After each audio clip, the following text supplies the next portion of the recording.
And so, it begins.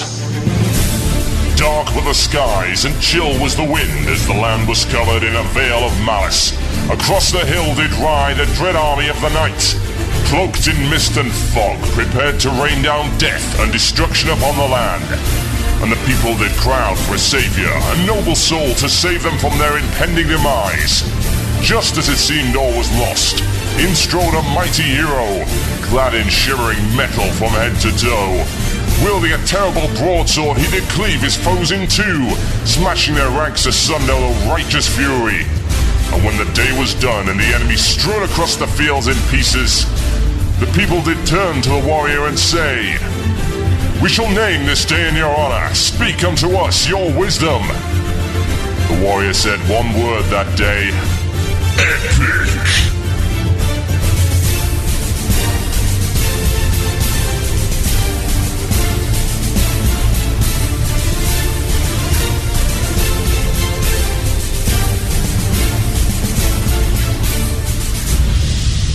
One man, one murloc, one giant angry badger. This is Blue Please. It begins now.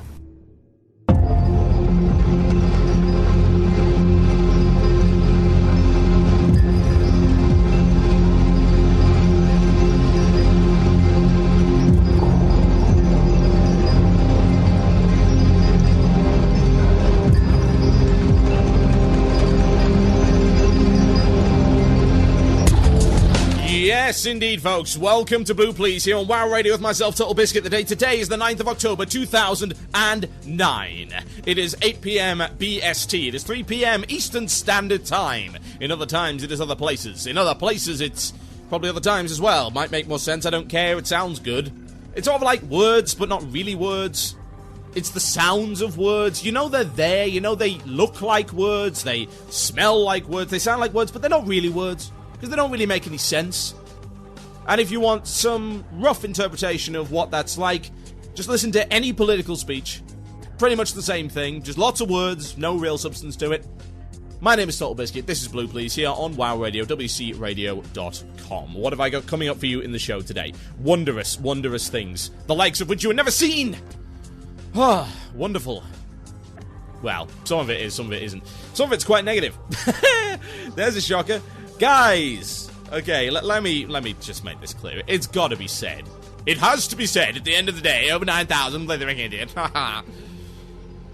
This show is not a very positive show. Why isn't it a very positive show, Mr. TotalBiscuit? Well, I will tell you why it's not a very positive show, Mr. TotalBiscuit, as I grin through my teeth in a very disingenuous manner. It's not a very positive show because there's not a lot of positive things to talk about.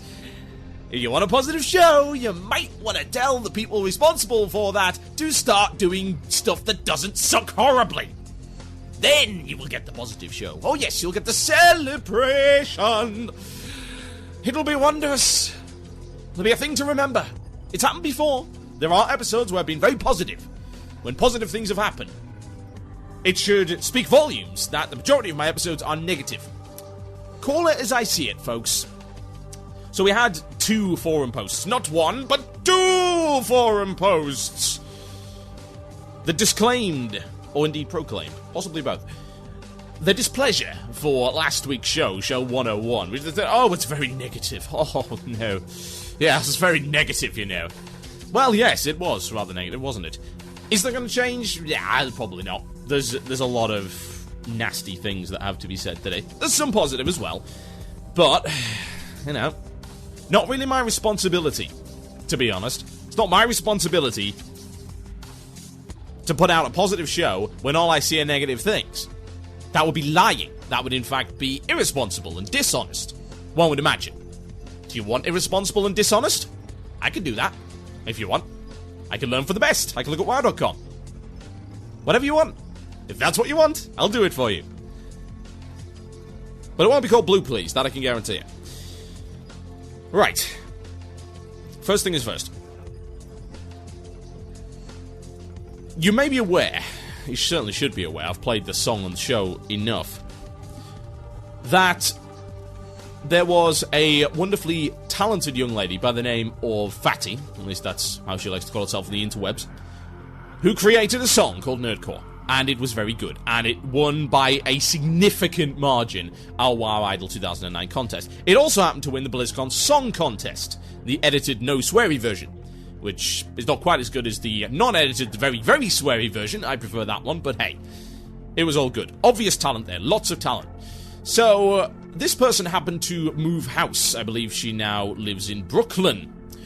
And decided to adopt a cat from a rescue home, which, to start with, is a very kind act. And anyone that does this, bearing in mind that, say, my wife actually volunteers at a rescue home, which is amazing. I think anyone that volunteers at something like that is a very, very good human being. It shows virtue, and it's sad to say that there's not a lot of that these days. It's becoming an increasingly rare commodity, and as such, it's becoming a more precious commodity that one should value and respect. Now, this cat was going to be put down because this cat was, let's just say, he has a problem. And his problem is that he has a hole in his skull. Yeah, not good. Malformed skull, hole in the skull. And the only reason that he's not dead already is that he has a large cyst above the hole, which is actually protecting it. However, of course, cysts, as you're aware, if you've ever had one, and I've unfortunately had one, it's not very nice. I'm sure some of you have also suffered through it. Well, they aren't very pleasant, and they tend to be quite painful, and that is the case for this very small kitten, going by the name of Sir Noggin, named so because of the cyst on the head, the noggin, as we like to call it over here. Now, it's a risky business, because if this cyst ever bursts, which is pretty terrible, then the cat is at great risk of dying, which is very depressing. What is more depressing still is the fact that every once a week or so, this cyst causes the cat immense pain. Not good. Which is unfortunate, because the rest of the week this cat is very happy-go-lucky, very personality-driven little individual. Now, this can be fixed, thankfully. There is hope, there is light at the end of the tunnel. This can be fixed. A CT scan, followed by a procedure to surgically remove the cyst and make a flap to cover the exposed brain, will literally make him all better, and he'll be able to live a long and thoroughly happy life. Now, of course, it's a time of economic crisis. It's coming to an end, hopefully, but there are a lot of us still suffering as a result of the recession. So, to take in a distressed animal during a recession is, of course, a very charitable act. But expecting someone who doesn't have a lot of money to come up with the $4,000 required to get all of these procedures done and get the cat all fixed up, well, that's a little bit trickier. So, a website was set up called sirnoggin.com, and that will be posted in the IRC channel for those of you who are there. If you are not, and you're listening live, you are making a grave error. WCRadio.com, click the chat button on the top of the screen to get involved. Alternatively, IRC.MMOIRC.com, hash or pound WoW Radio, point your favourite IRC client over there. You will join in the fun and festivities in the IRC channel as always. Sirnoggin.com, spelled S-E, no, let's try that again. SIRNOGGIN.com. That's the cat's website, raising money. So far, thanks to the post on the front page and various tweeting, we have raised 79% of that 4,000 in a little over a week. How impressive is that? That's amazingly impressive. Just a little bit more to go. I think we can do it. What do you reckon?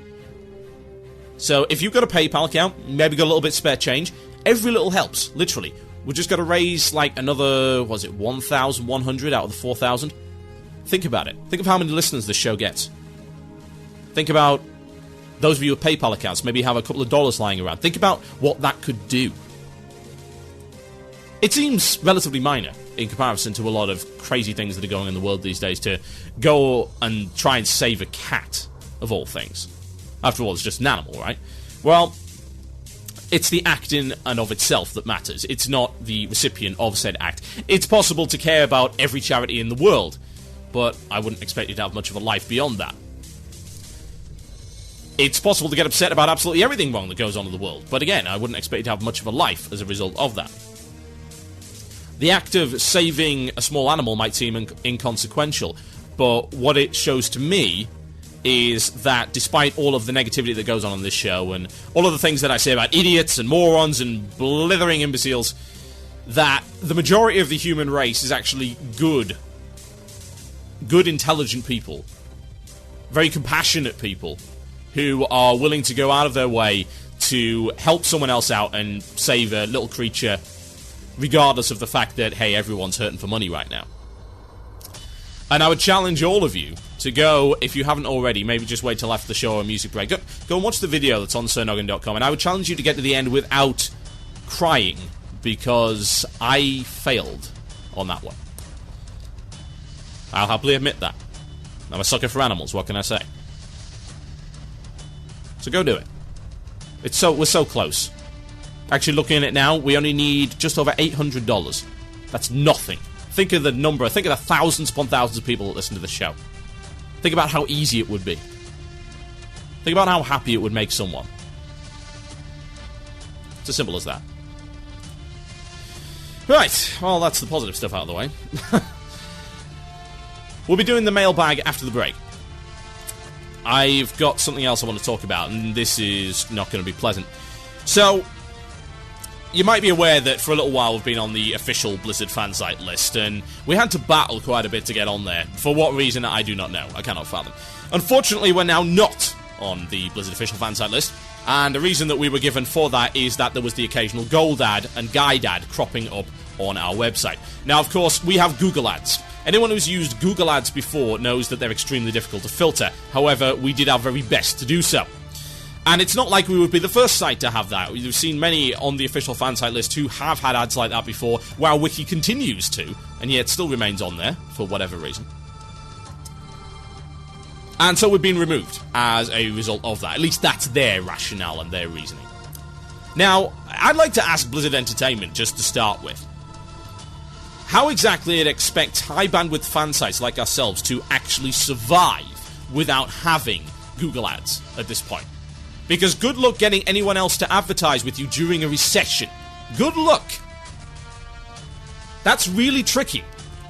Google Ads are a lifeline, especially as we go into the age where more and more people are getting web savvy and they're starting to use ad block and they just don't want to see ads anymore. Revenue goes down. I believe during the economic crisis, the revenue from advertising on aggregate across the internet has gone down with 66%. That was the statistic that I've heard. And our bandwidth just keeps going up. That's the amount we have to use. We are shifting terabytes upon terabytes upon terabytes. I'm talking tens of terabytes. Many tens of terabytes every month just to keep WoW players entertained and informed. We do it out of the goodness of our heart. None of us get paid for it. So, how exactly, Blizzard, do you expect fan sites to actually survive without Google Ads? Really? How do you expect that to be? There are some fan sites who have developed into proper, full-on, money-making businesses, and they're able to pull in a massive amount of traffic. But hey, there are other fan sites that can't. The vast minority of fan sites are the ones that pull in the big ones. Very small number. We pull in quite a bit, but we haven't quite crossed that threshold, whereby people are going to throw money at us in order to keep the site running. But oh no, we saw a little gold ad on there that we try to filter out on a daily basis that snuck through because, hey, Google ad filtering is not that great, and what happens? It reminds me of something very odd. Blizzard, with their crusading, quote-unquote, not particularly effective crusading, I might add, against gold selling. Remember when I went on a crusade against gold selling? Yeah, I got permabanned for a year and a half on the EU forums. Don't do it Blizzard's way. Oh, we can't have that. Gotta get rid of them. Must toe the line. Now, it might seem ungrateful, but let's be honest here. Looking at our analytics, last month, about 1% of our new referrals came from the Blizzard fansite program. 1%. We got more from some random guy's WoW blog that no one else has ever heard of. We got more from my forum signature, for God's sake. And you want to know why? It's because they bury the damn things.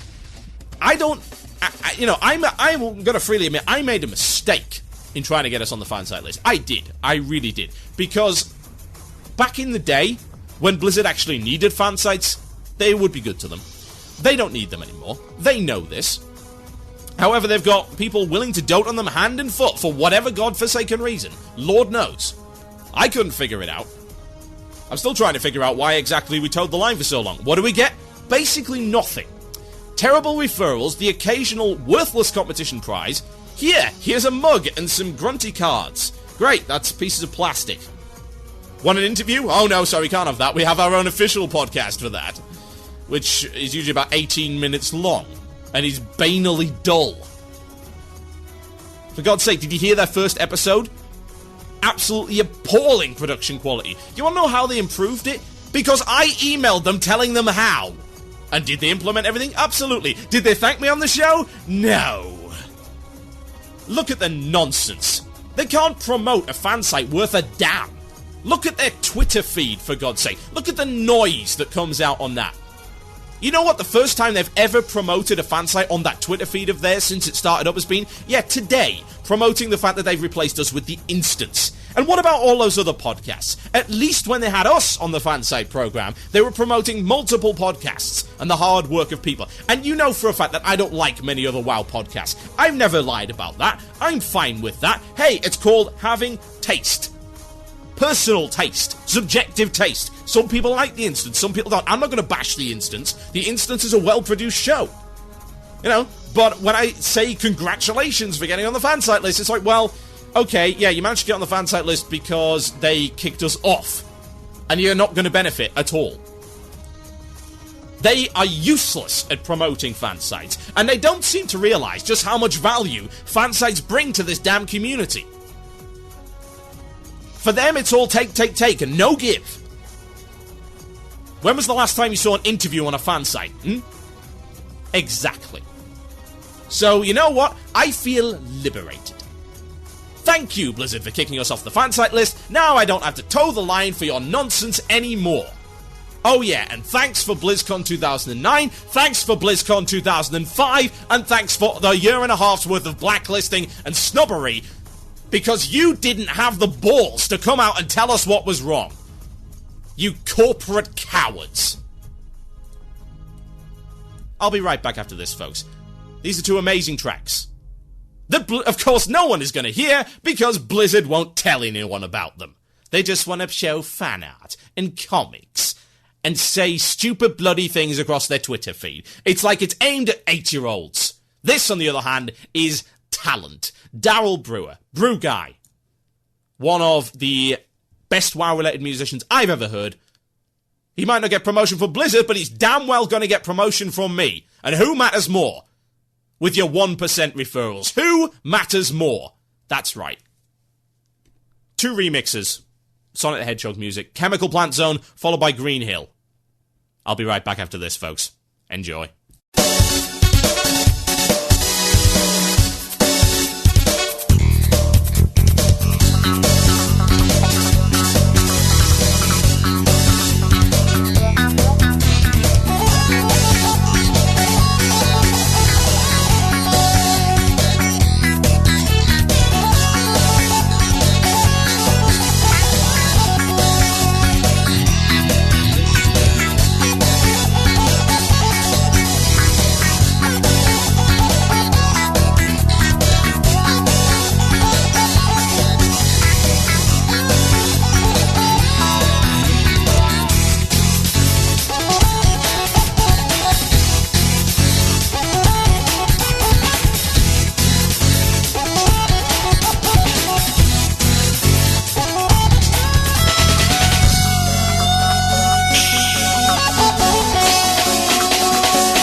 Yes, indeed, folks. You listen to Blue Please here on WoW Radio with myself, TotalBiscuit. Negativity, at least in that respect, is over. You know, you might wonder why exactly I'd go on the air and say things like that. Well, it's extremely difficult not to be passionate about this particular site. Really, really difficult. You don't know why? Because I see the shows that go on every day, and I see all of the raw, bubbling talent behind the people that are involved in this site, and I do mean every single last one of them. And I see them working their arse off for no reward whatsoever. And the least that Blizzard could do for those guys is to occasionally say thank you. But no. It sucks to be disillusioned by the corporate world, folks. Take my advice and make sure you never get into a situation where that can happen. However, if you think that's going to stop Blue Please, then you would be gravely mistaken. Incidentally, I just donated $10 to SirNoggin.com. I think you should do the same. SirNoggin.com. Click How to Help. That will bring up a chip-in link. And that will allow you to donate. You'll see the bar go up. And you will see us get closer to our goal. And when that happens, I will be very happy indeed. And that will wash away all of this stupid crap that's been going on lately. That I can guarantee. Ah, yeah. I think it's time we hear from you. That sounds like it's mail time. Here's the mail. Oh, it never fails. It makes me want to wag my tail. When it comes, I want to wail now. Yes, indeed, folks, it's mail time. Last week, I asked a particular question. Oh, yes. I asked what you would send from WoW into Room 101. It's an interesting question, is it not? And I gave you the opportunity, the podcast listeners, to come up with some stuff. And there's some stuff in the forums as well. So we're going to do that, and we'll read a couple of emails out as well. Before that, I should probably tell you what's coming up in the rest of the show, because I didn't get the chance. A little bit busy. Is there an Ask the Murloc? Yes, there is! Is there an Upcake News? Yes, there is. Is there content? No, we don't need any of that. Certainly WoW doesn't in its endgame. Dear Lord. Yes, we'll be talking about why rubber banding does not work when trying to allow players to see the content, based on a quote that was given earlier this week that got basically everybody in the world with a brain really riled up. Well done, Bornak. You pissed us off again. Usually it's Ghostcrawler's job. Congratulations. We're talking about that a little bit later on the show, and I'll be explaining what exactly I mean by rubber banding and how we can benefit the casual player base as well as the hardcore player base without screwing everything up. Also, could 10-man really be the way to go? I am putting together my 10-man guild. I'll be giving you details on that a little bit later on in the show, what I hope to accomplish, and how I hope to find some new enthusiasm for the existing content of World of Warcraft, so I can give you a better perspective on it. And how, indeed, the attitude has changed. It's interesting over the course of the last few years how one's attitude to raiding and the size of raiding can change, to loving 40-mans all the way down to desiring the simple pleasures of a 10-man. Even to the point of doing so at the expense of doing 25-mans. How could that possibly happen?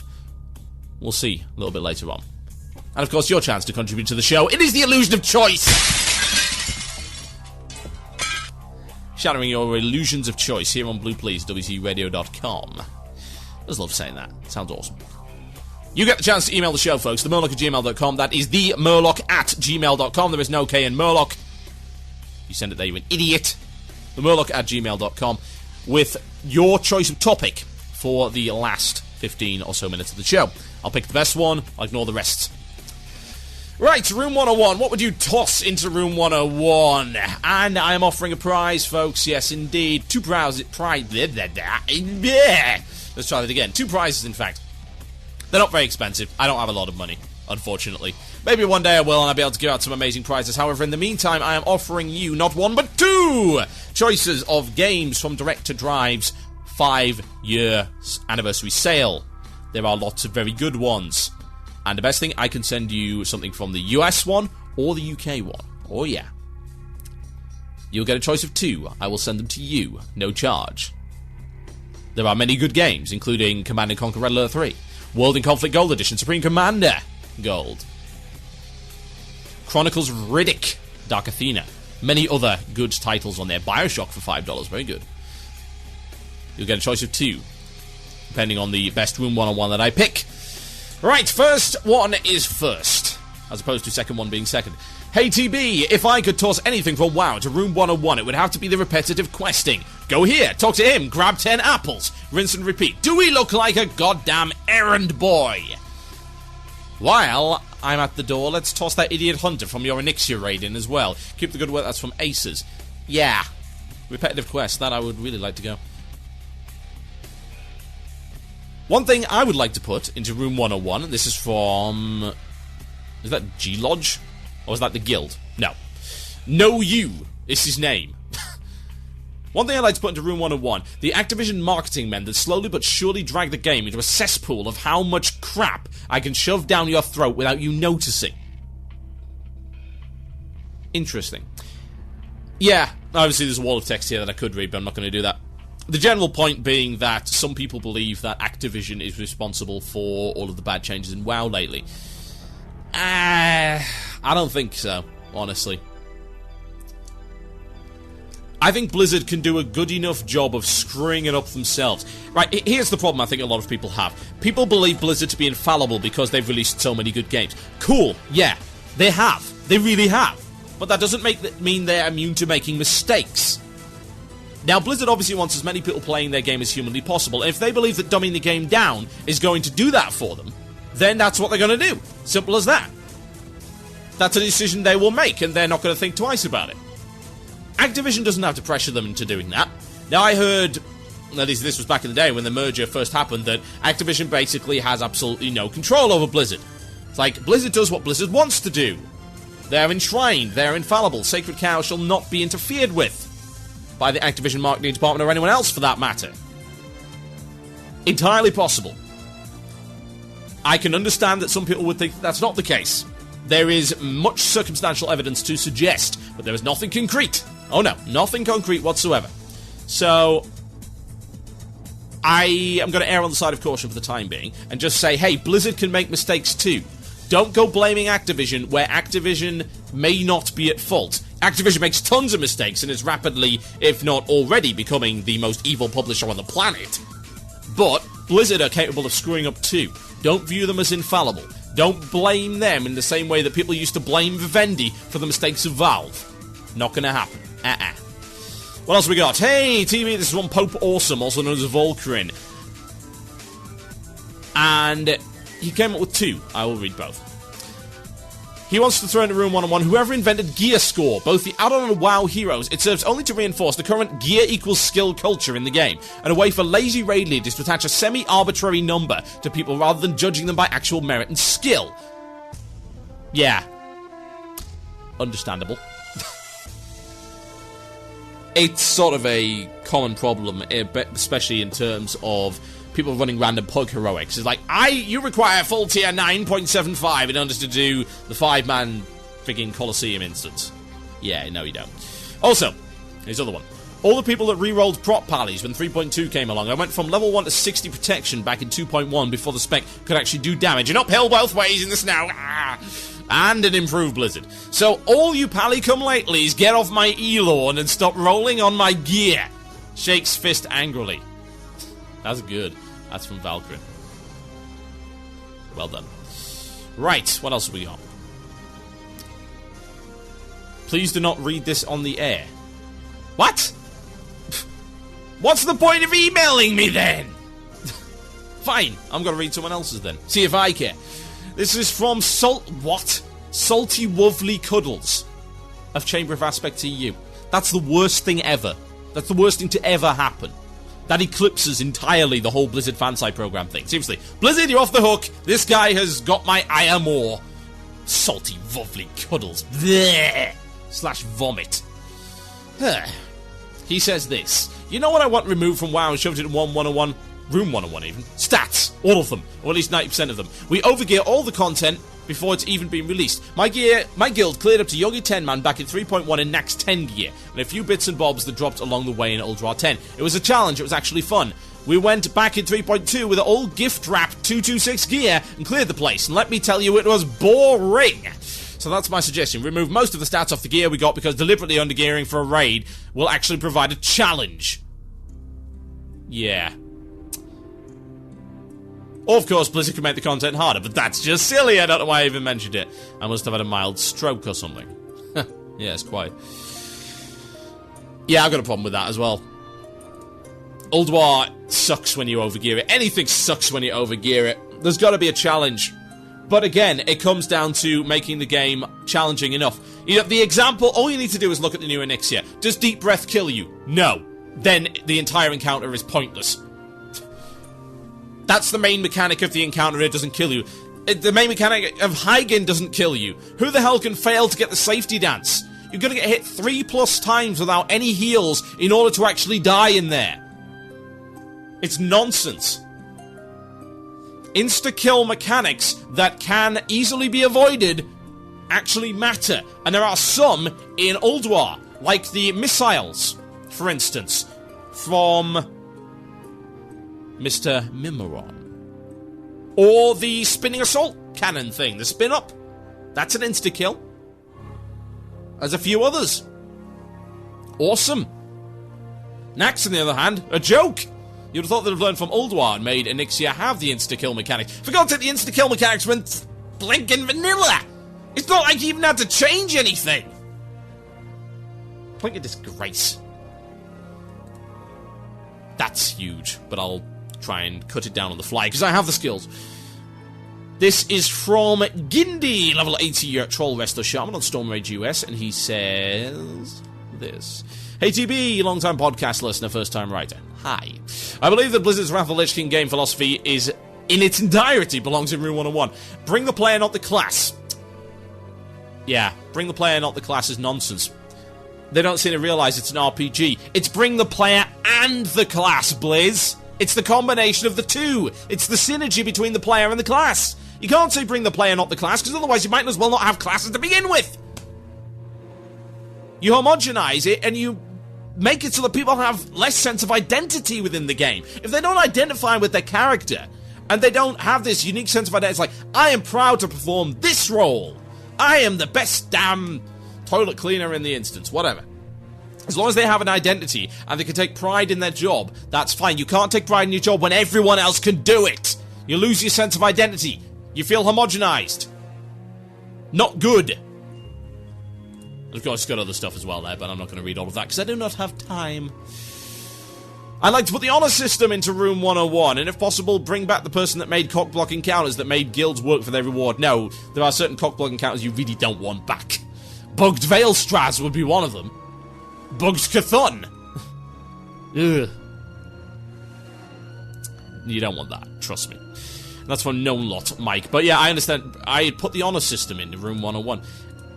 Well, the current honor system is rubbish. I mean, I'd revamp it. Not a question about that, but I don't really see it as something that really needs to go into Room 101.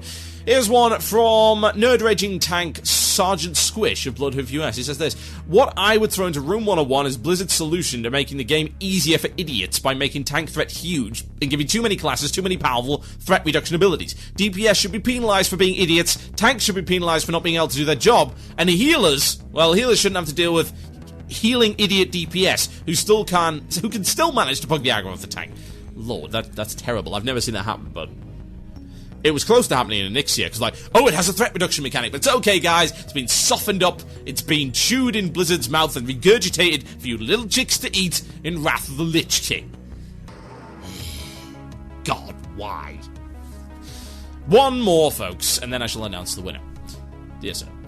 This is from Theogrim, Dwarf Rogue of Kangar EU, formerly of the guild Xeon. R.I.P.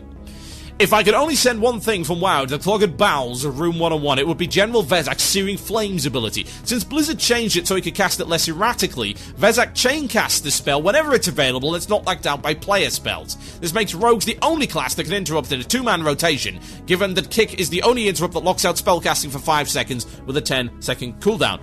Not true! Improved Counterspell can do that. Actually, normal Counterspell can do that. But then again, I don't know if Counterspell actually works in that fight. Probably not. This encounter has nearly made me quit the game in anger several times and always makes me shaky and exhausted by the end of it. Get rid of General Vezek's Searing Flames ability because it makes me sick with nerd rage. Very good stuff, folks. There is a thread for this. If you want to continue to contribute to this particular topic, go to the forums, wcradio.com/forum. Head over there, blue please. There is a particular post for this. It's called Box Number 101, and in brackets room, you can post there. And the winner of the 2 games from Direct to Drive today is Volkrin for his fantastically written entry. Well done to you. Email me and tell me what games you want, and you shall have them. Yes, you shall. My name is TotalBiscuit. This is Blue Please on WCRadio.com. This is Captain Dan with Sea Monsters. Enjoy.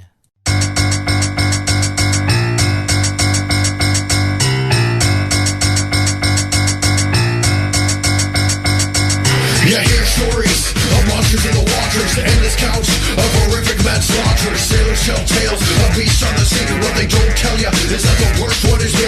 You hear stories of monsters in the waters, endless counts of horrific manslaughter. Sailors tell tales of beasts on the sea. What they don't tell you is that the worst one is me. What we gonna do with sea monsters? What we gonna do with sea monsters? What we gonna do with sea monsters? We're gonna kill them and grill them. We be the nautical lobsters. What we gonna do with sea monsters? What we gonna do with sea monsters? What we gonna do with sea monsters? We're gonna kill them and grill them. We be the nautical lobsters. Bitch, smacking the kraken, and on his flesh we be snacking. The pepper we packin's enough to burn up and blacken. The sea monsters be a meal, I agree. Chum in the breeze just fills me with glee. We hunt off the keys, harpoons off the beam. We live off the scream and eat off the skin.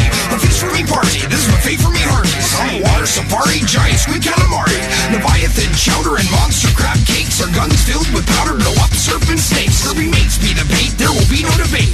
Throw them over with weights and then the bites we await. To fish giant sturgeons we use them fair virgins. They always be yearning for fresh meat submerged. Great whites never put up a great fight. They might if me crew hadn't taken a bite by the night. That's right. What we gonna do with sea monsters? What we gonna do with sea monsters? What we gonna do with sea monsters? We're gonna kill them and grill them. We be the nautical lobsters. What we gonna do with sea monsters? What we gonna do with sea monsters? What we gonna do with sea monsters? We're gonna kill them and grill them. We be the nautical lobsters. I bitch slap Leviathan in his chin, wipe off his smug little grin, send him for a spin back to where he's been.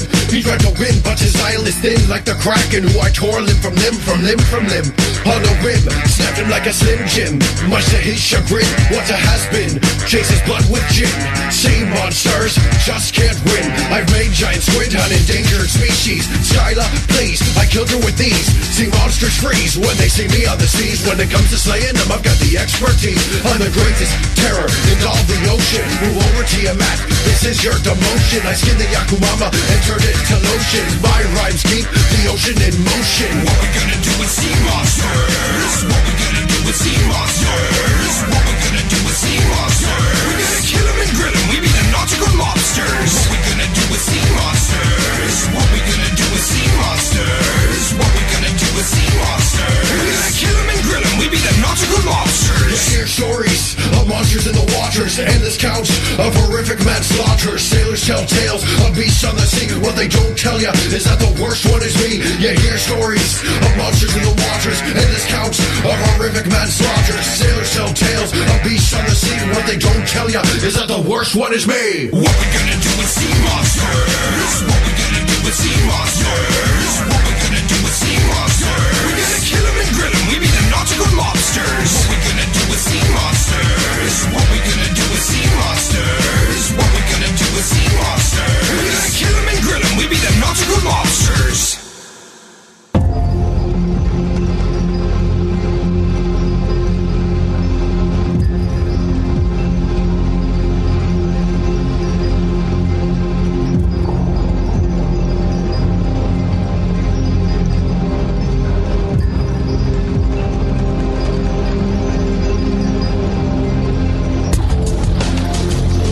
You are listening to Blue Please here on WoW Radio with myself, TotalBiscuit.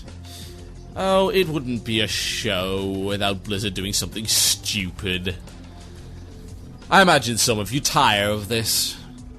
If you do, there are plenty of other amazing podcasts on our network that you could listen to that don't involve me. In fact, there's maybe one that involves me that you might actually like, because it's not very negative. It's called Gaming the System. It's not very hard to find a bunch of positive things to talk about in the world of gaming. It's a little bit harder to find positive things to talk about in the world of Warcraft. Admittedly, there was a much more positive show coming on tonight. Oh, yes. It's Wild Things Considered at midnight BST. That is 7 p.m. Eastern Standard Time, only on WCRadio.com. The fine Cadwallian and Duncore there be providing you with a counterpoint to my rage. Always nice to have that. Great to have all those differing opinions on this particular network. It's one of our primary strengths. Right. Bornak, you silly, silly man, came up with a cracking quote that I absolutely despise. I will provide you with this quote. At least I would like to, in the IRC channel. I can't, because at the moment, for some reason, I can't get on IRC. However, I shall use the power of Tiny Earl. Ooh. Tiny Earl. I shall create this Earl for you. This will take you to the post I'm talking about. tinyurl.com/borlol. That's BORLOL. BORLOL. That's tinyurl.com URL /BORLOL. Borlol. Quite. This will take you, this will show you. Right. Quote, the current plan is to make Emblems of Triumph the base of emblems, so everything that drops Emblems of Conquest would be changed to Triumph, and then the new raid content would drop the new highest emblem, along with things like the Heroic Daily and such. Things can still change. There's the reminder from him. God, I hope they do. Right. I've done the whole badge rage thing. You don't want to hear it again. It'll be exactly the same. Exactly the same as last time if I do it. That's dull for people. I don't want to repeat myself. However, I do have an alternative idea that I would like to share with you. A possibility, if you will, that Blizzard may not have thought of. And this comes from racing games. Something that I imagine Blizzard are only mildly familiar with, considering they released one called Rock and Roll Racing, which I might add requires a sequel. Do it, and all sins will be forgiven. So here's the idea. Rubber banding. That's the term I'm going to be using. This is what rubber banding is. Rubber banding is a way for the AI, or indeed in some cases the player, to cheat in order to catch up. You see this most often as the AI. It's quite rare that it's implemented as a player mechanic, but it can happen. Now, in terms of the AI, say you're driving in a racing game, and you're streets ahead, and then suddenly, you see in your rearview mirror, having driven an absolute perfect lap at breakneck speed, that somehow the AI has managed to catch up to you. Now, of course, you know that this is impossible. You know, when you overtook them and then sped off into the distance, you were a mile ahead of them, and had not made a single mistake, massive top speed all the way, perfect drifts, perfect cornering. Basically, you are the god of cars, let's be honest. And suddenly, out of the corner of your eye, you see the AI. Like, he appears to be driving a car that's exactly the same as mine, yet it is going considerably faster. He hasn't picked up a speed power-up or anything like that. Indeed, this is Gran Turismo. I'm pretty sure that there are no speed power-ups. Now, I'm not saying that Gran Turismo has rubber banding. I believe it's one of those realistic games that does not. However, there are certain games that do. And the AI has caught up to you. And you think, well, that's a bit cheap, isn't it? Now, sometimes, in certain games, this can also happen with players. Players that get so far behind, they get literally put back. It's like, here you go. You made loads of mistakes, but it's okay, because we're going to push you forward. Give you another shot. You failed again. And another shot. You failed again. And another shot. And another shot. And another. And another. And oh god. You get the idea. Now, this particular term in gaming applies rather well to what Blizzard are currently doing in terms of the badge system, which, of course, I may remind you, will continue to remind you until this show goes off the air, whenever that may be, that Blizzard specifically said they did not want to repeat the same mistakes. And they did it anyway. I suppose I can see where they're coming from to some degree. They're trying to hybridize the system. Like, well, we can use the system to help people who aren't very good, and we can also make it so that it's good to fill in the gaps for the hardcore players. Yeah, unfortunately that happened anyway. That happened back in Burning Crusade, and that was considered the great mistake in terms of the badge system. So, let's not claim that this new hybrid system, new system, same as the old system, is any good whatsoever. It isn't. Now, what you're doing is you're bringing everyone up to a certain level of guaranteed gear every time you release a tier. That's dumb, to start with. The whole point of there being a progression path is that you actually follow the progression path and get better as you go, and you are rewarded appropriately for the level of content that you are doing. This will make you a better player. This also is more enjoyable. Any of you that have played a computer-based role-playing game, particularly, let's make an example, Diablo 2, let's make it very close to home, shall we? Let's remind Blizzard of what they used to be doing. Diablo 2, the progression from lowest level to max level, and all of the gear that you got, the incremental upgrades as you went, that was very enjoyable. Indeed, as a hack-and-slash RPG, the loot, and of course the slaughter, pretty damn important elements of the game, one might say. So, I would suggest that the loot and the slaughter are also important elements of World of Warcraft, and thereby, skipping several tiers of that is actually gypping the players.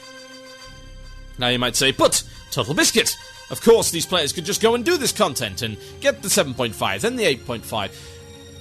Right, there are two groups of players in WoW. There are people who are in guilds and there are people who are not. Yeah? And you can subdivide those down to people who raid with guilds and people who do not. Now, the gear, if you pug, can be acquired in a vast number of different ways. Now, say when this comes in, you're going to be able to get tier 9 level loot, right? Yep, we're aware of this. Tier 9 level loot from running Nax and Heroics, which is mind-bogglingly frickin' stupid to begin with, and anyone with any sense should realise this. But the worst thing about it, specifically, is that progression, in terms of loot, seeing those incremental upgrades, 7.5, then 8.5, then 9.5, or whatever it is, seeing those upgrades, they're not going to get to experience that. They're not going to see any need for it. Stuff's going to get replaced faster than you know what. They're going to not enjoy getting that loot. I remember enjoying getting loot from Naxxramas. It was a long time ago, before I got bored stiff with the damn place, but I remember that. I remember enjoying that.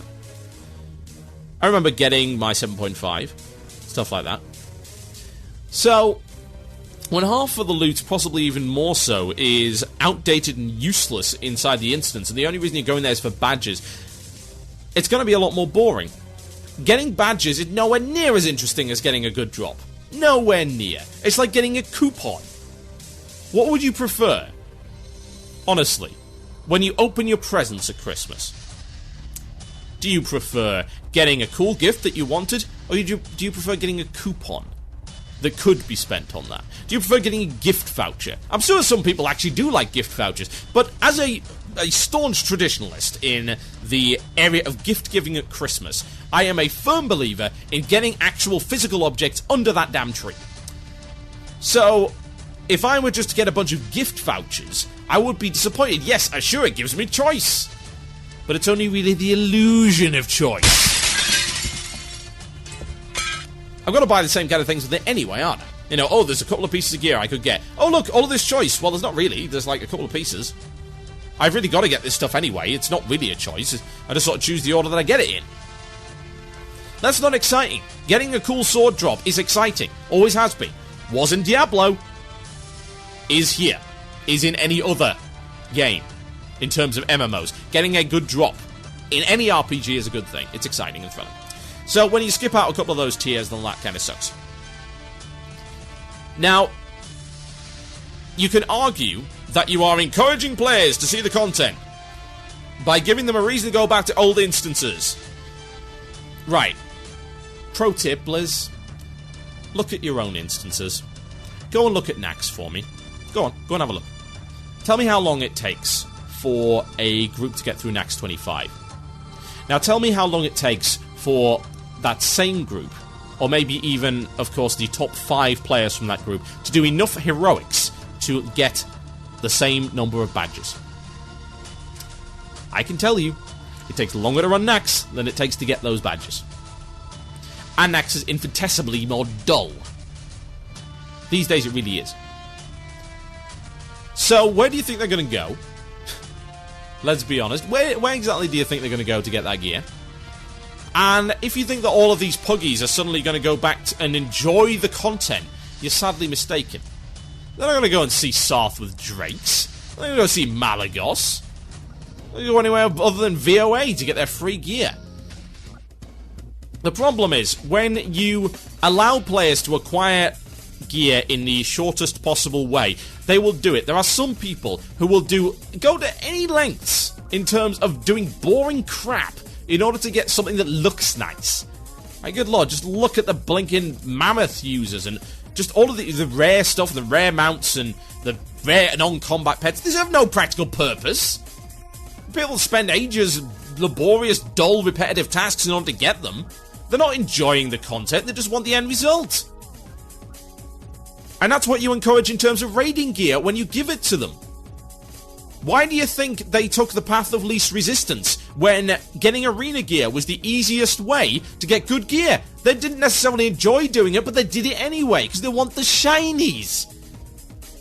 It's funny how, real casual players can go and say, well, I don't really care about the loot, and I will actually believe them. I will believe them because they're generally being honest about it. When I see entitled casual players say that, I laugh, because these are the same guys complaining they can't get tier 9. They're not interested in a challenge. If they were interested in a challenge, they wouldn't need the crutch to begin with. They'd have got the guild together, they'd have got the group together, they wouldn't have even had to have a guild, they'd have just got a group of friends to go and run the 10-mans, do the hard modes, do all that stuff. What really concerns me is the fact that they've got this amazing instance in the form of Ulduar, and I think that's going to be abandoned. No one's going to go into Ulduar for badges. Not at all. And of course, those who were doing Ulduar before probably just moved on. You're looking at the minority now of the player base who are actually willing to follow the progression path, because Blizzard have gone out of their way to tell people that the progression path is wrong. Your traditional progression path from tier 7 to 8 to 9 to 10 that you've seen through all of the expansions, and vanilla of course, from easy to hard, easy to hard, easy to hard to hard at the hardest. That progression path, that's out of the window. Blizzard does not care. The only progression path that matters is the latest and greatest, and that everyone gets to see it. That's nonsense, folks. That is nonsense. Why would you abandon all of this stuff? I mean, we know that Blizzard abandons raid content, and I can understand that to some degree. Sometimes raid content gets obsolete, big deal. This is not the case within a single expansion. Okay, we know people don't want to go to Nax, but what about Ulduar? Ulduar's a great instance.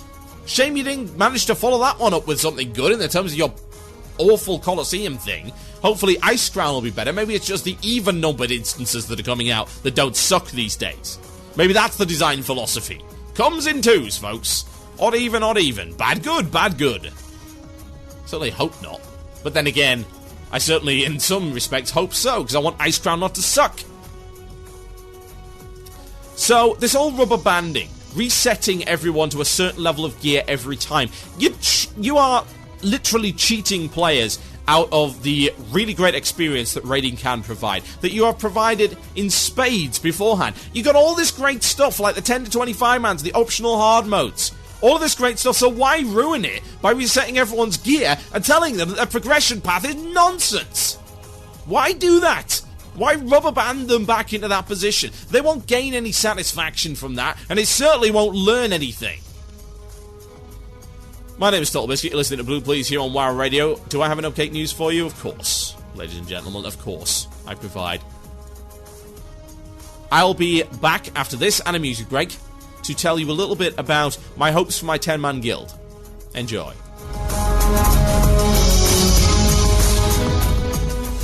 Live from the Blue Please Tower, high up in the Storm Peaks, it's Nubcake News with award-winning anchor TotalBiscuit, bringing you the news that matters, regardless of your own misguided beliefs. Welcome to this week's edition of Nubcake News. Coming up later in the program, Blizzard's new MMO to contain wings and stuff. except for Death Knights, who get jetpacks with automated laser turrets on them. Blizzard said to believe this will balance the Death Knight. But first, as the global Azerothian recession continues, it has been announced that the Blizzard Financial Authority is instituting quantitative easing to help the world's economy recover. For those unaware of what words longer than 2 syllables actually mean, quantitative easing involves the deliberate introduction of new currency into the market in order to combat plummeting interest rates and prevent disastrous deflation. It has been confirmed that this, in fact, is the reason that everybody is getting tons of free Triumph and Frost emblems. In related news, a protest by the Azerothian League of University Accredited and Qualified Bosses Union, or Alu Akbar for short, has turned the city of Dalaran into a laggy, unusable waste of space.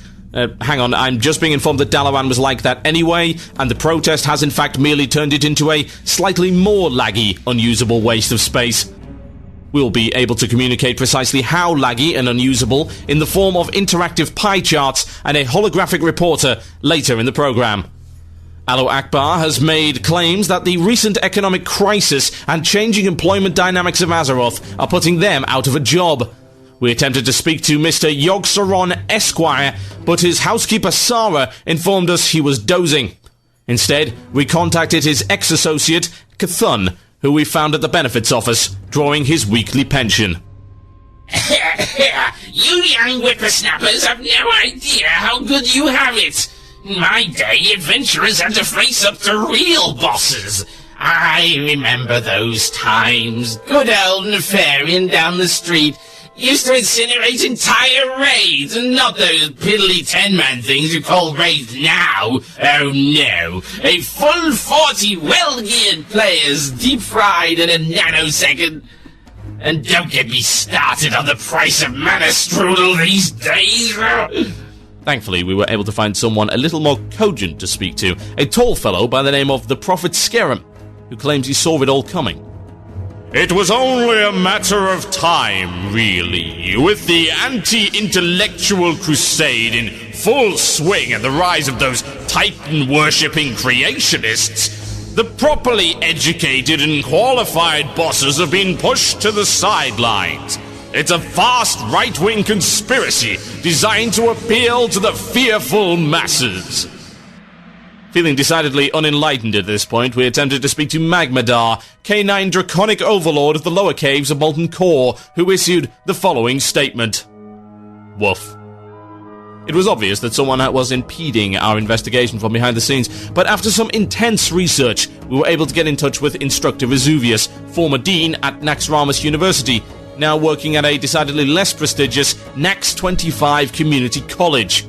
We sat down with him for a chat over tea and biscuits. Vesuvius, thank you for talking to us today. Firstly, can you confirm or deny the rumour that in your younger days you were referred to as Razmataz? I'm not saying that you were, in fact, I believe that you weren't, but I'm just saying, why not deny the allegations? Can we get on to the real questions before I have your head, you impudent whelp? My apologies. So, can you tell us about the circumstances that led up to your dismissal from Naxxramas University? Okay, first of all, I wasn't dismissed, okay? They shut the damn place down. Sorry, who shut it down? Blizzard, of course. They claimed it was too expensive to run, and that only the top 5% were able to get in. They shut us down, and I had to move to this blasted community college. Worse still, I had tenure at that place. Tenure! I could do whatever I wanted. I trained the best you can imagine. And now, look at me, reduced to a farmable raid boss, a mere shadow of my former self, tied down by health and safety regulations and equal opportunities legislation. It's a farce, I tell you, a farce! So, what was your role in Naxxramas U? I was instructor, of course. I trained them all, the very best. The Twin Emperors learned all their tricks from me. Taught them everything I know. Graduated magna cum laude, in fact. Both of them. Prince Kael'thas, now, he was a wild one, but we trained him well. That guy simply won't die. I have it on good authority he's hanging out in the maelstrom at this very moment, scheming and plotting. Merely a setback, you see. Ah, yes, merely a setback.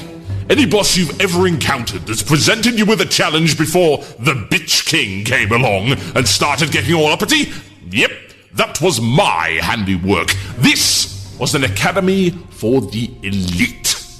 We trained the finest bosses so they could go out into the world, or more accurately, hang around in a dungeon and wreak havoc on players' social lives and repair bills. That is exactly what they did, and those were the good days before Big Brother Blizzard decided to get all natty developer on us. So what has caused such a massive drop in boss quality of late, and why are all these qualified and experienced bosses out of a job?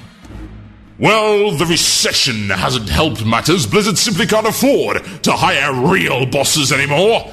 A boss with that much experience and earth-shattering power can demand a good solid wage, benefits package including dental, and that's not to mention the performance bonuses.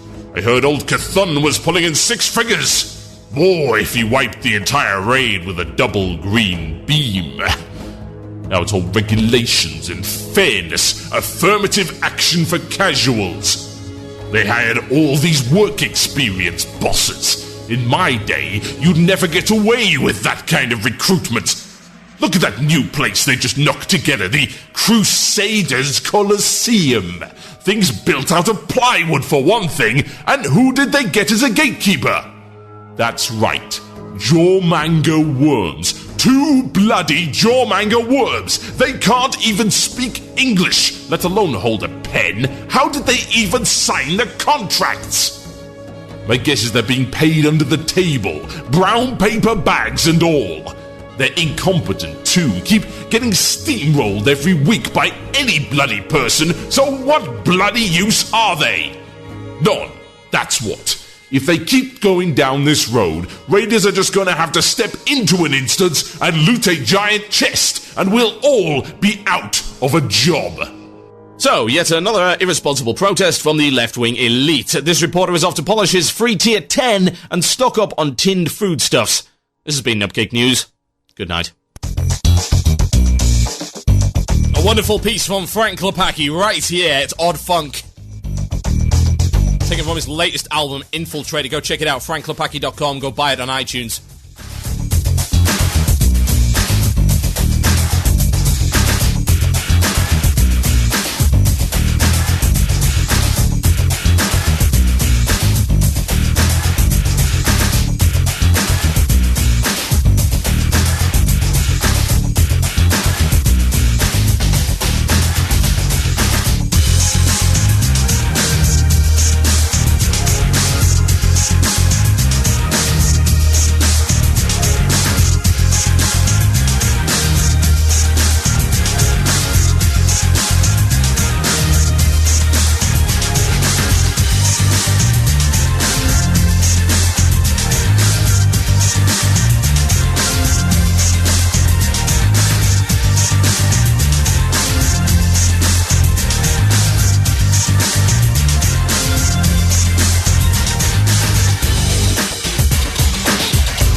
So yeah, I'm pretty quiet on Vent, you know? Kinda laid back. Oh my god, you noobs! DPS the hands! Just like to chill out, kick back, relax, raid with my friends. No worries, no stress. How is that even possible? Are you 7 different shades of stupid? Move out of the fire! It's important to make sure my orders come through loud and clear. I'm a bit, well, shy. I'm not particularly loud or anything. My last Vent server was really poor quality. Tank it, for heaven's sakes! Tank it! How can you be so monumentally freaking terrible? Well, I discovered UGT Ventrilo servers. Amazing quality, great prices, and they're so reliable. Pretty much perfect in every way. I mean, I was a pretty calm guy before. Now I've got even less reasons to worry. Why? Why do I raid with you people? Why not get one of your own? UGTservers.com. That's UGTservers.com. You'll be glad that you did. It's really helped me find my zen, you know? You like WoW Radio shows and want to show your support for the hosts and reward them for their time spent. Well, WoW Radio show tip jars are now open for a variety of shows, so you can give to the hosts of the shows that you love. You can throw your spare change in the Blue Please tip jar if you so choose by PayPal to TotalBiscuit@gmail.com. Keep the Murloc from your door. Thank you for your continued support.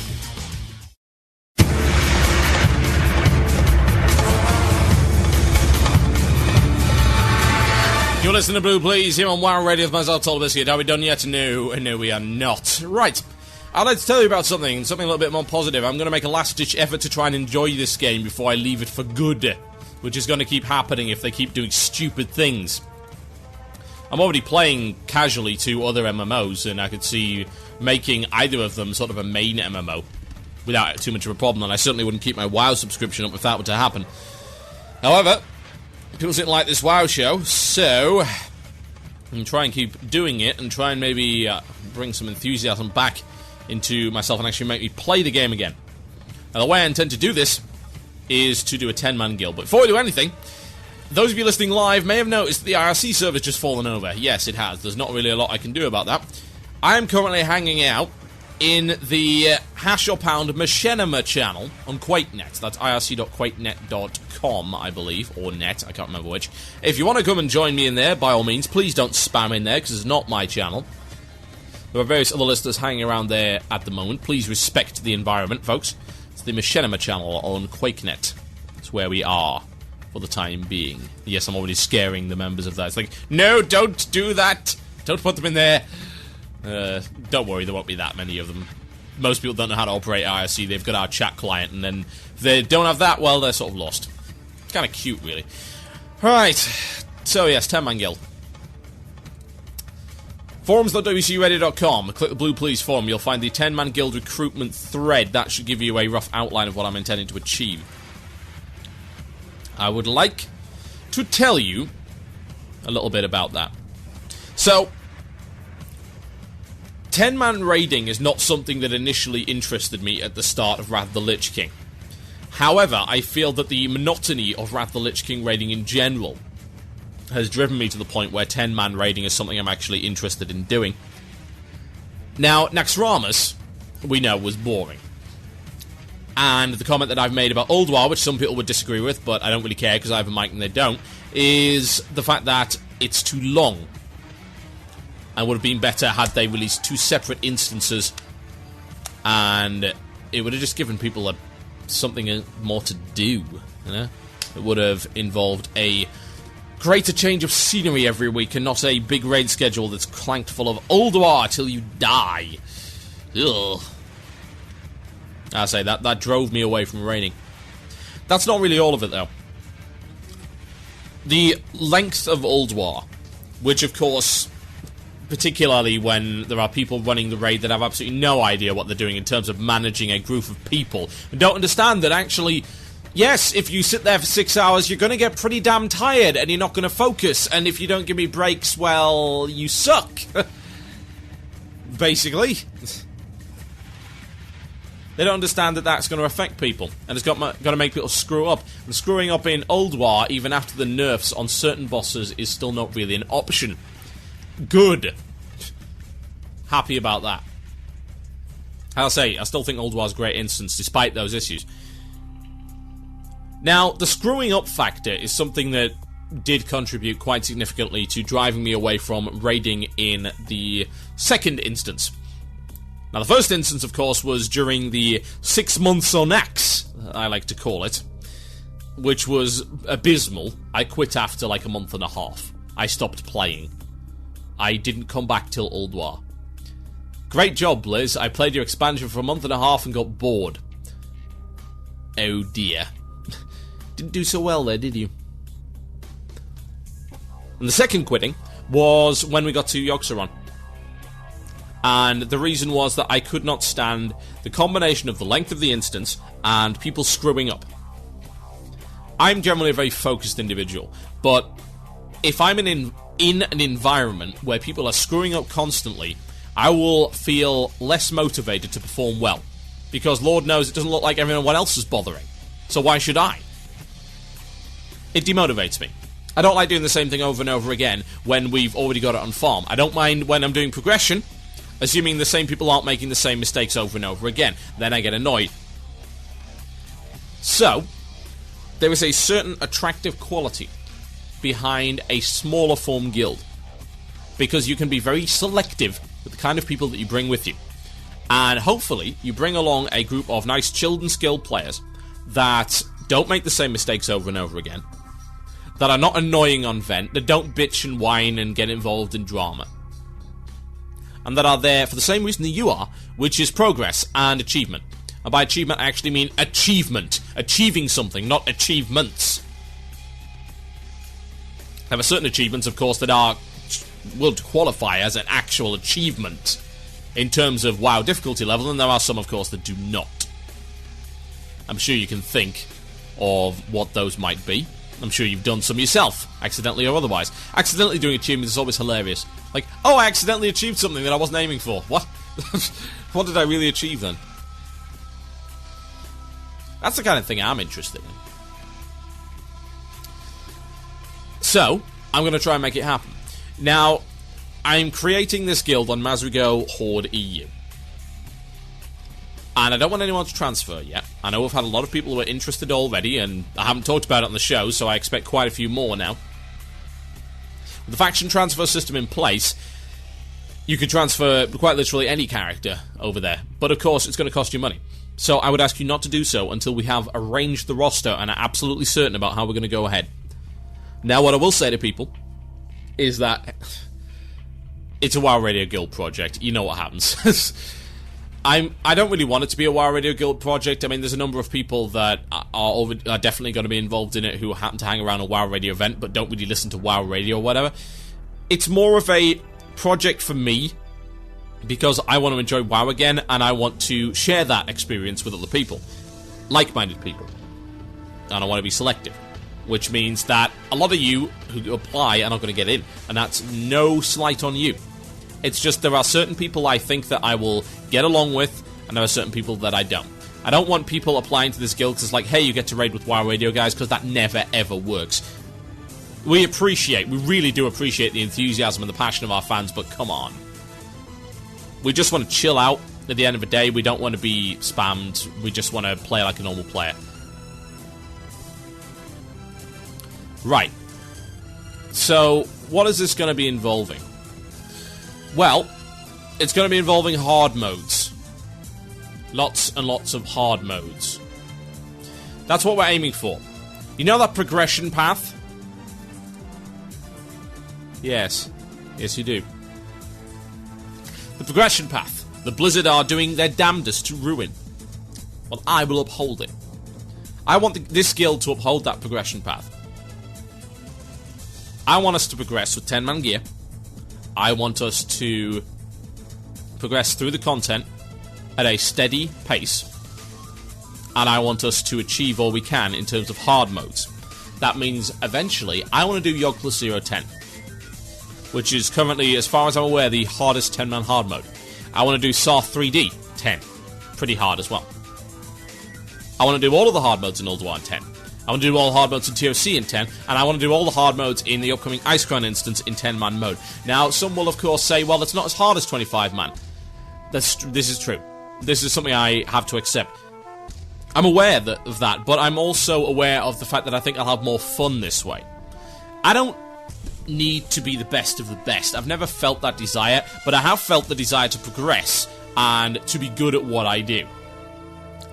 Now, if that means being the best 10-man guild on the server, I would be more than happy with that. But even then, that's not what I'm aiming for. I want to do the challenges for the sake of the challenges and to get the appropriate rewards from those challenges. That is how WoW is supposed to work. That's how endgame raiding is supposed to work. That's how it used to work.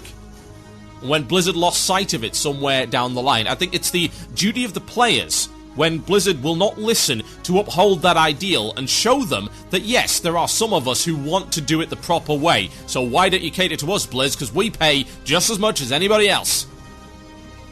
You know what? We're capable of articulating our concerns in a constructive manner and not whining and complaining.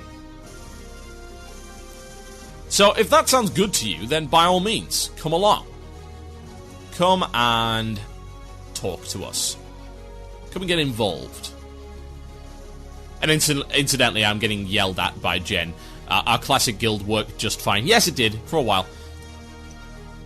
And that's mostly in part to Jen's administration and leadership, and well done to her for that.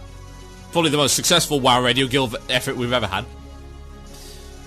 So if you want to come along, have a read of the forum topic, forums.wcradio.com, click the 10-man guild recruitment thread. You'll see what I'm looking for. Post in there. I want to be chatting to each of you on Vent, so I would hope that you have a working mic so I can talk to you and try and get an idea. I'm looking for very specific people.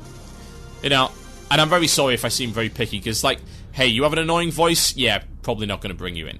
Why? Because you're going to annoy other people. You're going to make the environment uncomfortable. Not your fault. We want to be selective. Yeah? Have a look. See if it interests you. And it makes me wonder whether or not 10-mans are really the way forward, and how I could have changed so much from loving 40-man raid content through to wanting to do 10-man raid content. I'm not really sure, honestly. I can't identify any elements specifically that would have caused that. Because in theory, I still enjoy 25-man raid content, but the stuff that's been in Wrath has irked me for one reason or another. And that's because it was boring and too easy, repetitive content, and Ulduar because it was too long, and I was raiding with people who made mistakes, who made my experience less pleasant. It makes sense. But I don't know whether or not if all of those were resolved, that I would enjoy 25-man as much as I used to, or as much as I used to enjoy 40-man raiding. And I don't know a specific reason for that. I can't identify one. Maybe there is one, maybe there isn't. Couldn't tell you. What I do know is that it is vitally important for folks playing the game, particularly veteran players who are somewhat more jaded, to seek fun where they can if they wish to continue in the game. And to make use of the facilities that are offered to us. It's not a good idea to complain about things when you are not using the tools available to you. There are some concerns that are valid. Say, we have concerns about the difficulty level of the content. And, of course, Blizzard will turn around and say, well, we provided you tools in the form of hard modes. And, of course, you can then turn around and say, well, the problem is that the gap between hard modes and normals is too large for a lot of guilds to actually traverse. And they end up getting stuck with either content that's too easy or content that's too hard. Particularly with the new TOC stuff, where there is absolutely no non-binary hard modes, at least to my knowledge at any rate. It's either on or it's off. So, that's a complaint that you can make that's valid. But you can't complain in general and say, oh, well, you know, I'm not enjoying raiding, blah, blah, blah. You've got to try the other parts of it before you can really say, well, okay, raiding is now not for me, and the reason is this, this, and this. A, B, and C, here's the evidence. It's Blizzard's fault, not mine. Sometimes it's your fault. Sometimes you just get sick of raiding, and what's so wrong with that? It's just human nature. You go in and out of phases. I don't know of many players who can play a game for 5 years straight and not be bothered to some degree by various elements in there. I don't think such a player exists. And if it does exist, I think that it's just hidden inside them. It's sort of buried in their subconscious saying, well, there's a lot of elements of this game that I don't like, but I really don't want to leave for whatever reason. Maybe it be friends, acquaintances, maybe it be the amount of time invested. You feel invested in your character, so you don't want to bail on him, as it were. That's possible. I don't want to bail on my character. And it's not really because of time invested, it's just, I think of a lot of fun times that we've had. And I say we, I'm actually referring to my character as another person. That's really freaky and spurgy of me. I think of the fun that I've had with that particular character and all of the experiences that have gone along with it. A lot of bad times as well. A lot of grinding, a lot of repetition, a lot of bad game mechanics. All of the things that people blame WoW for, and all of the faults that people pick with WoW, they're basically all correct. But there's a lot of fun to be had in raiding. It's a very social experience. Overcoming a challenge with a lot of people is, to me, at any rate, the defining feature of an MMORPG, or any kind of MMO. Maybe whether it be FPS, RTS, RPG, sports, whatever. Overcoming a challenge with a large number of people. That's what raiding is. That's what MMORPGs are, condensed down to their very essence at the end game. And if I have to enjoy that with 10 people as opposed to 25, okay, I'll give it a whirl. Why not? You are listening to Blue Please here on WoW Radio with myself, TotalBiscuit. I haven't asked the Murloc for you. Oh yes. Yes, indeed. I'd love to know where I actually put it. It's probably around here somewhere. He's run away. As the Murloc is hiding. There we go. We'll play this, and we'll do the illusion of choice, and then we shall end, folks. If you have a suggestion for the illusion of choice, email the Murloc at gmail.com. That is themurloc at gmail.com. Now, ladies and gentlemen, it's time for this. Ask the Murloc. Ask the Murloc. Apples and oranges and colourful mittens, sweeties and dancing and the eating of kittens. Oh, it's you. How dare you disturb my prose? This is the finest poetry the world has ever known. Or at least it will be once you blasted lepers have shuffled out of my abode. You should be thankful I even let you in here to begin with. It takes hours to get the putrid stench out of the carpet. Positively vile creatures you are, the lot of you, so get on with it, before I start using you all to test the pantry trebuchet. Yes, I have a trebuchet in the pantry. Yes, I have considered the practicalities of it, and I can guarantee that it will confound your puny excuse for grey matter. Do not question the Murloc's supreme sovereign stratagem again. What is this nonsense, Yes, here we go. Dear Murloc, for the past 6 years, I've been farming MC in an attempt to get the last binding I need for Thunder Fury. However, I am concerned, as I am sure other Thunder Fury owners are, that when Cataclysm comes out and replaces some of the old instances, that we will lose our Thunder Furies. Can you please tell me whether or not this will happen? Why yes, I'm glad that you too have been observant enough to notice the vast left-wing plot instigated by Blizzard themselves to steal all our legendary items when you least expect it. You're quite observant for one of your inferior species. Perhaps I shall pluck out your eyes and eat them, and then I will possess your power. Jeeves, have him prepared for the ritual deionizing. No, not quite yet, you incompetent buffoon! He will get his answer first.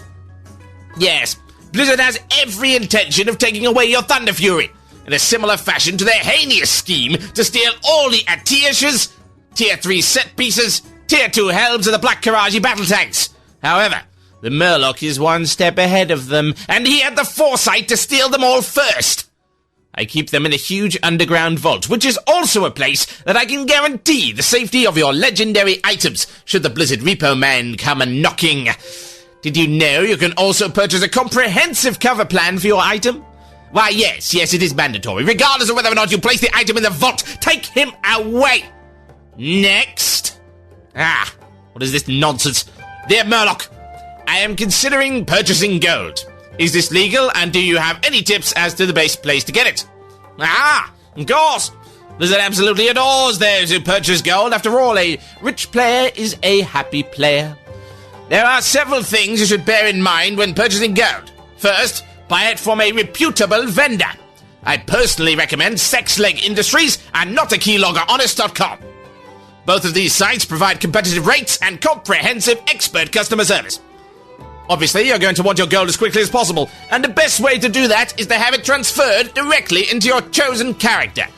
Hand over your username and password, plus secret question, social security number, and mother's maiden name to the advisor, who will then be able to instantly inject the gold into your account. Security concerns are not a factor. Everyone knows the only way your account can get compromised is by visiting an official fan site or having an elite team of suburban hackers brute force their way into the Blizzard servers to locate your specific account. And what are the chances of that happening, Now get out of the Murloc's mansion, lest I unleash the wrath of 235,000 Thunder Furies upon your pitiful, wretched bodies. Ask the Murloc.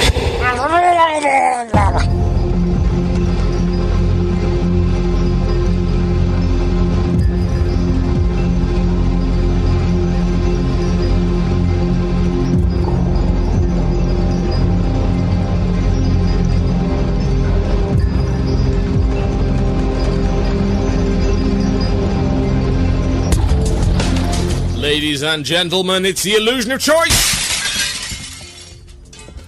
Another one that's quite nice. I'm going to cover it briefly because we are out of time pretty much, so I'll be running over just a little bit today for your benefit. Just a quick note before I go on, thank you very, very much for listening to the show today. We hope to have many, many more. And apologies again for the IRC network going down. It happens. I'm sure it'll be back up quite soon.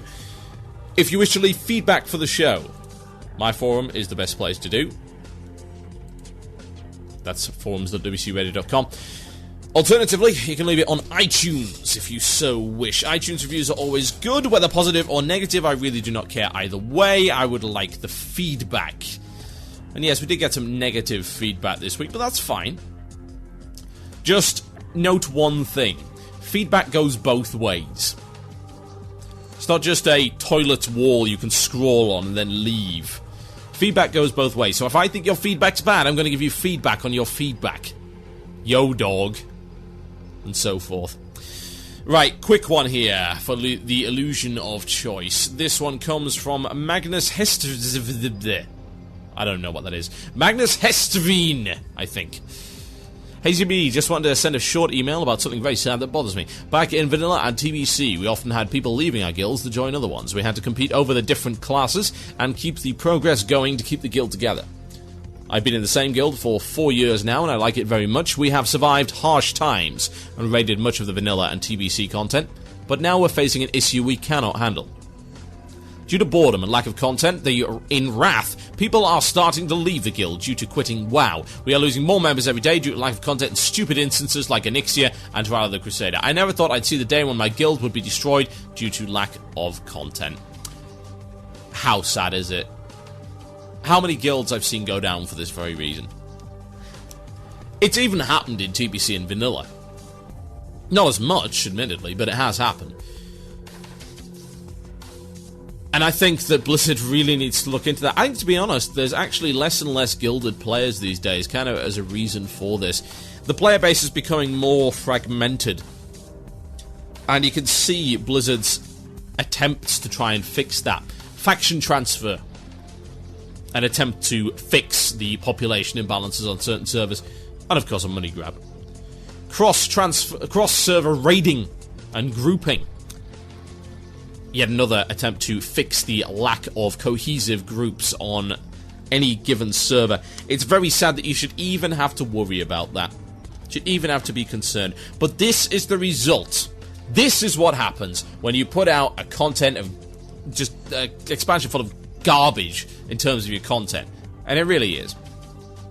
Put out one shining hope in the form of Ulduar, and then you follow it up with trash.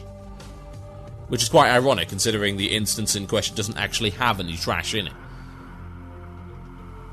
And then you expect people to swallow that for however long? Yeah. I don't know how long Icecrown's going to take. To be honest. It's not available for testing on the PTR yet. The 2 5-mans are. I would imagine there'll be a good couple of months of PTR testing at this point. So it's not going to be all that much, but I don't know. I think by the time Ice Crown comes out, people are just going to be so damn sick of it.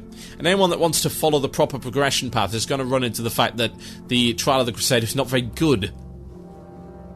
Some of the hard modes are vaguely interesting, Twin Valkyries, for instance, but that's only one fight in terms of the instance. Even the hard modes of Anubarak are not that hard in comparison to stuff that's gone before. And I've got railed on for this before. This was actually part of the feedback. Someone complained, said, oh, well, how do you know when you announced that there was only 7 guilds who had beaten it? Yeah, and how long did it take to beat Yogg plus 0? How long did it take to beat all of these other bosses? Let's be honest. Let's get real here. Let's not pretend that TOTC is in any respect a step up from Ulduar. It's a step backwards, a huge step backwards, and a direct result of lazy development. I don't like slagging off the developers. I'm sure they work very hard, but in this case they really phoned it in. And I think it's very important to point out to any creator, myself included, where they've gone wrong so that their future creations will be better. I hope they learned from TOTC and its relative failure, and I hope that Ice Crown is going to be better as a result. The player base is going to take a lot more damage before Cataclysm comes out. Cataclysm is supposed to be the Great Renaissance, and currently we are, as Octale so aptly puts it, in the Dark Ages. And the Dark Ages are not nice for anybody. They're very unpleasant. They make people unwilling to be cooperative. They make people unwilling to help each other out. They make people unwilling to face challenges because they know that they basically mean nothing and that they were phoned in. It makes them feel bad. They want to just write off this entire expansion as one giant joke. As a failure on Blizzard's part. They screwed up. Hopefully they've learned and Cataclysm will be better. The feature list looks astounding. If I am not back playing full-time, and I say full-time is a very relative term, in Cataclysm, I'll be extremely surprised, let me put it that way. There's a lot of stuff there that really interests me, but again, such a shame that they had to get there on the backs and the bodies of dead guilds as a result of their phoned-in content. So sad. Ladies and gentlemen, you have been listening to Blue Please here on WoW Radio. Thank you ever so much for listening. You are, as always, an absolutely astonishing audience. I'll be back same time next week. I will be in Holland, however. I'll be broadcasting from a studio in Holland. Those of you who are in Holland who want to meet up, email me. Drop me an email, themurloc@gmail.com, or a tweet. I will be tweeting at the start of next week the location of this particular meetup and the time. That's where we're going to be. So if a couple of you want to come and get a drink and talk WoW or whatever for an hour or so, then by all means. Shout-out time, folks.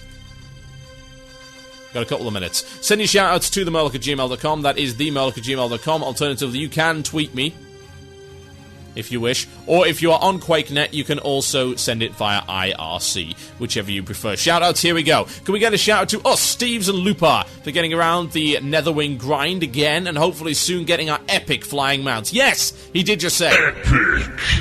And then he can ensure that he doesn't have to be. In the mountains. Because he can fly above the mountains. Thanks, Colladian and Duldor, Khadgar EU. Can I get a shout-out to Synergy on Quel'Thalas EU for reaching our 3-year birthday, and to those who have made it such a great place to be?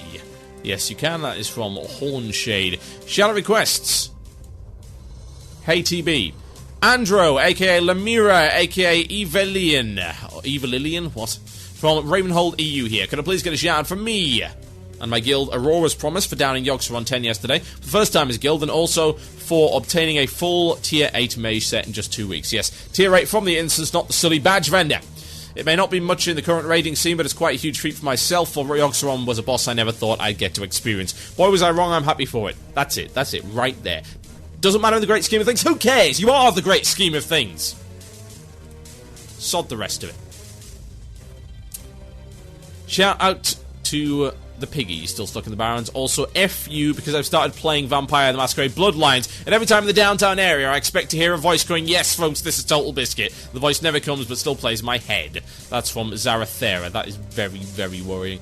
A shout out to the Dark Whispers Guild and Dragonblight US. That's from Will W. To Cretins United for actually beating Twin Valkyrs. Hard mode by exploiting the door. Incubus from Cretins United EU. Congratulations, you've just announced live on WoW Radio to tens of thousands of listeners that you exploited. Congratulations. A shout out to me for scoring free course literature, a really cheap first class train ticket, and kicking ass at Tales of Asperia. Also a shout out to, what the hell is that? Elenthari and Rostov on Outland EU. That's from Ladina, level 80 mage. Gonna get a shout out to me for having a birthday tomorrow and leveling a shaman from 68 to 79 in one night. That's Uncreative. Also a shout out to Uncreative's girlfriend, who recently got back from the USA after 2 months of high school over there. Hopefully she'll be more active in game now. So yes, happy birthday to you, Uncreative, the Resto Druid on Jadana. 2 shout outs. First from what? Why do you have to have these nonsense names? Verulentus, also known as Ken. Yeah, why don't you just go with Ken? Officer of Jotunheim on Doomhammer EU.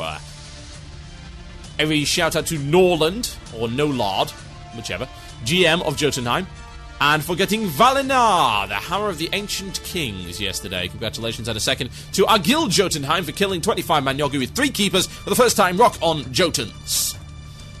Yes, you can. Yes, you can. And can you have an epic drop in? Yes, you can. Epic. Shout out. Liberate and Dimmerak, poning ally news. A shout out to the Ancient Blades of Steamwheel Cartel, EU, on Samihano. And a shout out to myself and Jen, who are approaching our 2-year anniversary on the 20th of October. And we will try to do the best we can, bearing in mind we're in separate countries. Kinda sucks right now. However, will that stop us from having fun? No. No, it will not. Can I get a shout out to Bunkerface for finishing Ikaruga? That is quite the feat. Yes, you can. And last but by no means least, a shout out to, well, I'm certainly not going to say that and all. That's not very nice at all. A shout out to the WoW refugees on DDO. That's from Night Mother. I am basically done, folks. Ladies and gents, again, thank you very much for listening to the show. You are, as always, fantastic. Please help out with the Sir Noggin Fund. We are so close to the goal. Check it out, sirnoggin.com. Click the How to Help button. You'll see the big chip-in window. It'll tell you exactly how we're doing. Go and help out. We can do it. I know we can. I want to go on next week and say that we've achieved it. I want that to happen. Make it happen, folks. A couple of dollars. Tell your friends. Show them the video. Challenge them not to want to help.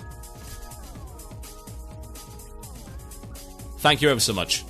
I've been Total Biscuit. This has been Blue Please. Check out our other fine shows on WCRadio.com. They are all absolutely great. Rate and review us using iTunes. If you have the time, please, by all means. It really does help an awful lot. And we love getting the feedback. WoW Radio's Twitter feed is at WoW Radio. Total Biscuit's Twitter feed is at Total Biscuit. And I am out of here. Good night.